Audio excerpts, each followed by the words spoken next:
In exactly 1 week from today, convicted Charleston church shooter Dylann Roof will plead guilty to state murder charges to avoid a second trial and second death sentence. The Ninth Circuit solicitor told media outlets Friday that Roof will enter his plea during a hearing on April 10th in Charleston, South Carolina. The plea will spare his 9 victims' loved ones a second death penalty trial, since many of them had to testify in the first one. Roof has been awaiting trial on state murder charges for the death of 9 black parishioners at Charleston's AME Church in June 20th, 2015. The deal won't save Roof from a possible execution. Earlier this year, a federal jury sentenced him to death on charges including hate crimes. Joining me on FaceTime is Meg Kinnard, the political and legal affairs reporter for the Associated Press. Meg has covered the Roof case from the very beginning. And also joining me in the studio is today's panel. Attorney A. Scott Bolden is the former chair, D.C. Democratic Party. Lauren Victoria Burke is a political analyst and writer for NBC Black. And Eugene Craig is the CEO of Eugene Craig Organization. Welcome, everybody. Let's start with you, Meg. Good morning. Good morning. Why is it that you think Roof decided, after going through that last trial, and even though he's already been sentenced, to enter a plea in this case? It's hard to say exactly what his motivations are. We haven't heard from him nor from his defense team. What is clear, though, is that the victims, those 9 families who've been living with this tragedy since June of 2015, seem relieved. The ones that we've heard from have spoken out and said that they are ready to begin moving on and that this will help them.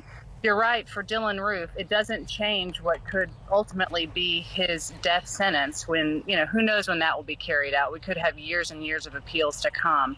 But at least for the families that have dealt with this tragedy for more than a year and a half now, maybe now they can actually start to move towards some closure. So you have spoken to family members. Were most of them planning to go ahead and testify again for the second trial, or were they hoping that they were going to be able to sit this one out? Not exactly sure who would have been testifying in that trial. Some of those details are things that the solicitor's office keeps pretty close until the actual trial comes. But the ones that we have heard from, Felicia Sanders, through her attorney, her quote was, "Praise God." As you'll recall, she did testify at Dylann Roof's federal trial. She survived the shooting herself. She watched her son, Tywanza, die in front of her, as well as her aunt. And I can't even imagine what it would be like for someone like her to have been strong enough to get through that first trial and then be thinking about a second one. It would be unbelievably difficult to me. And so now they don't have to do that. They can actually start to pick up and heal, which right now is the most important thing. So how soon will we go to a sentencing phase once the state is willing to accept the plea, and I'm assuming the judge is willing to accept the plea? Right. This is a negotiated plea deal, which means it comes along with a life sentence. In state court, sentencing in this kind of a case will likely happen that same day. So April 10th is the day that Dylann Roof will go to court and, unless something dramatically changes, enter his guilty plea on all state charges against him, including those 9 counts of murder. And so because this is a negotiated deal, he will then be sentenced and then formally moved into federal custody so that he can begin serving that death sentence on federal death row. So as soon as that happens, this case is finally officially over then? The prosecutions against him, yes. The appeals will be years and years to come.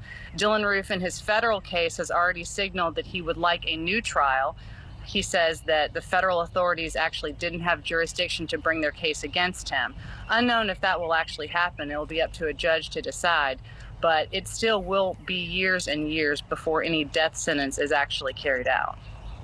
Scott, coming to you, what is it that we can learn at this point from everything that we've seen and heard? I thought that the first trial was just an utter mockery of the system. Yeah, but this is a very practical decision. You've got the feds. He's been sentenced to death for those 9 murders. At the state level, the state says, and Dylann Roof's defense team says, if he's been sentenced to death already, why fight this on 2 fronts? The state gets to save its judicial resources. And remember, Dylann Dylann Roof and his lawyers wanted a life sentence at the federal level. He would have pled at the federal level, except the feds weren't willing to offer it to him. So it's a very practical decision.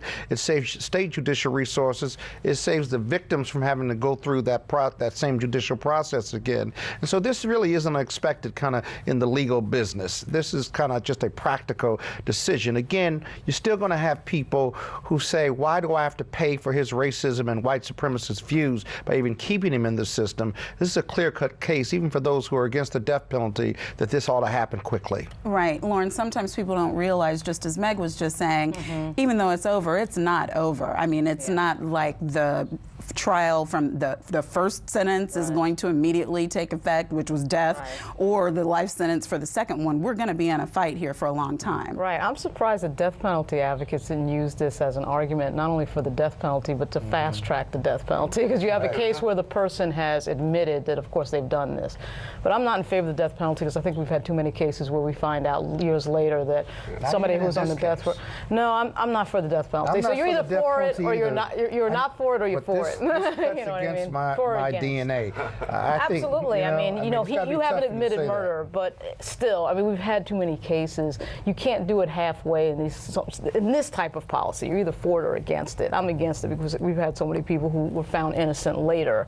Well, and now in Kentucky, I think it's death by what? Firing squad? Is that what they're saying now? Yeah. Eugene, what's your takeaway from this case? I'm a pro-lifer, and I'm pro-lifer through and through. I'm against the death penalty. I also think he'll get his due on the inside.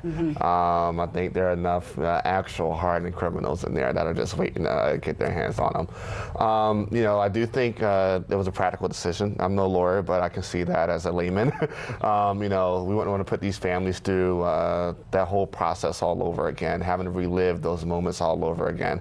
And I think it was a good decision on the part of the state and the feds. So don't make him a martyr. Don't kill him. Send him off to jail. Let our guys. Why should we pay for his racism and white supremacy? It's the way the system works. The way our system is set up. The thing is take care of it real quick. We can take care of it. The thing is this.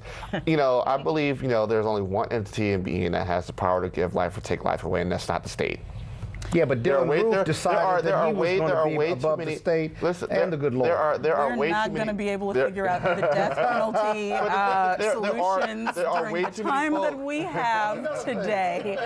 We'll be looking to see what happens on appeals. I am thankful at least that the family can put this part behind. Thank you so much, Meg Kinnard, for being with us this morning. A peaceful protest turned deadly. 37-year-old black man was shot and killed by Baton Rouge police. Your hands are in the air, and you still get shot by the cops. Oh, my God, please don't tell me he's dead. We're not going to let hate define us. Race is a big part of this. If truly all lives matter, then all lives need to matter equally. What we require is action. What we require is accountability. We understand that black lives do matter, and we will keep focused on this issue. NewsOne Now, every weekday morning at 7 on TV1.